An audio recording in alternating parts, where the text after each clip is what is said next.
আসসালামু আলাইকুম রহমতুল্লাহ। Bangladesh boycott, Bangladeshi boycott এই কর্মসূচি থেকে ফিরে এসেছে ভারতের শিলিগুড়ির হোটেল ব্যবসায়ীরা। আপনারা জানেন বাংলাদেশের যখন সংখ্যালঘু সহ বিভিন্ন ইস্যুতে তাদের বিরুদ্ধে বা মববাজি চলছিল, তখন শিলিগুড়ির হোটেল ব্যবসায়ীরা ক্ষিপ্ত হয়ে রাগান্বিত হয়ে, এবং আপনারা জানেন একটা সময় নরেন্দ্র মোদীকে নিয়ে বিভিন্ন কটূক্তি বা ভারতের পতাকা নিয়ে পদদলিত করা, ভারতের জাতীয় সঙ্গীতকে বিকৃত করা, এসব সামাজিক যোগাযোগ মাধ্যমে যখন তীব্রতর হয়, তখন শিলিগুড়ির হোটেল ব্যবসায়ীরা এই সিদ্ধান্ত নিয়েছিল।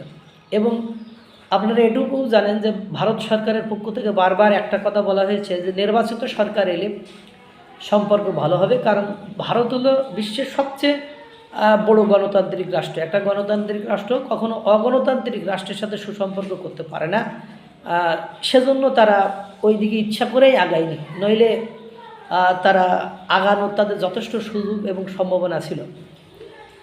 এখন এরই প্রেক্ষাপট ধরে যখন বিভিন্ন ছাত্র নেতারা চিকেন নেক্সট দখল, এ দখল সে দখল, তারপরে বিভিন্ন সাবেক কর্মকর্তারা ভারতকে সাইড দিনে উড়িয়ে দেওয়ার মতো কথোপকথন নিয়ে বা বিভিন্ন স্লোগান টান দিয়ে একটা ভারত বিদ্বেষী তুঙ্গে গিয়েছিল, তখন ভারতের শিলিগুড়ির ব্যবসায়ীরা, হোটেল ব্যবসায়ীরা তাদের বিদ্বেষ থেকে, তারপরে আবার জানেন চিন্ময় কৃষ্ণ দাসের আটক, সংখ্যালঘুদের উপরে নির্যাতন, সব কিছু মেলায় একটা জটিল পরিস্থিতি সৃষ্টি হলে তখন শিলিগুড়ির হোটেল ব্যবসায়ীরা এই সিদ্ধান্ত নিয়েছিল।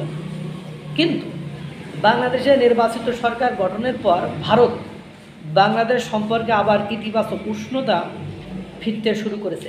পরিবর্তিত এই প্রেক্ষাপটে পশ্চিমবঙ্গের শিলিগুড়ির হোটেল মালিকরাও তাদের অবস্থান বদল করেছে। প্রায় 13 মাস পর বাংলাদেশ বয়কট, বাংলাদেশি বয়কট কর্মসূচি থেকে সরে আসার ঘোষণা দিয়েছে গ্রেটার শিলিগুড়ি হোটেলিয়ার্স অ্যাসোসিয়েশন। সংগঠনটি জানিয়েছে বাংলাদেশি পর্যটকদের জন্য আবারও হোটেলের দরজা খোলা হবে, হোটেলের দরজা খুলে দেওয়া হবে। সোমবার 23শে ফেব্রুয়ারি শিলিগুড়িতে আয়োজিত এক সাংবাদিক সম্মেলনে হোটেল মালিকদের নেতারা বলেন, নির্বাচনের পর বাংলাদেশের পরিস্থিতি ধীরে ধীরে স্বাভাবিক হচ্ছে।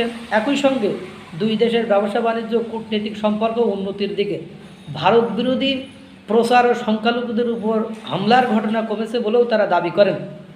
ফলে বন্ধুত্বপূর্ণ পরিবেশ ফিরতে শুরু করায় বয়কটের সিদ্ধান্ত প্রত্যাহার করেছে।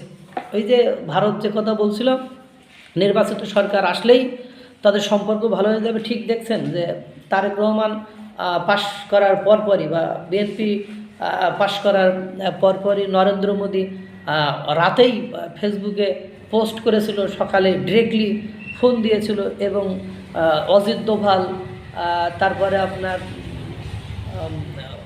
পররাষ্ট্রমন্ত্রী থেকে শুরু করে সবাই এখন পজিটিভ। এই যে প্রণয় ভার্মা, তিনিও সেদিন দেখা করে আসছেন প্রধানমন্ত্রী, মাননীয় প্রধানমন্ত্রী তারেক রহমানের সাথে। সব কিছু মিলায় পরিবেশ পরিস্থিতি স্বাভাবিক। পাশাপাশি আপনারা জানেন বাংলাদেশ ভারতীয়দের যে ভিসা বন্ধ রেখেছিল সেটা ইতিমধ্যে চালু করেছে, এবং বাংলাদেশের চট্টগ্রাম এবং খুলনার ব্যক্তিদের জন্য যে ভিসা সেন্টার রয়েছে ভারতে, সেটা বন্ধ ছিল, সেটাও খুব দ্রুততম সময়ের মধ্যে চালু হবে। এরপরে যে গম রপ্তানি নিষেধাজ্ঞা ছিল ভারতের, সেটা তুলে নিয়েছে। পাশাপাশি সকল ব্যবসা বাণিজ্য স্বাভাবিক করার একটা পলিসি তৈরি হয়েছে, এবং তারা জানিয়েছে যে তারা খুব দৃঢ়তার সাথে খুব ভালোভাবেই বাংলাদেশের সাথে কাজ করতে চায়।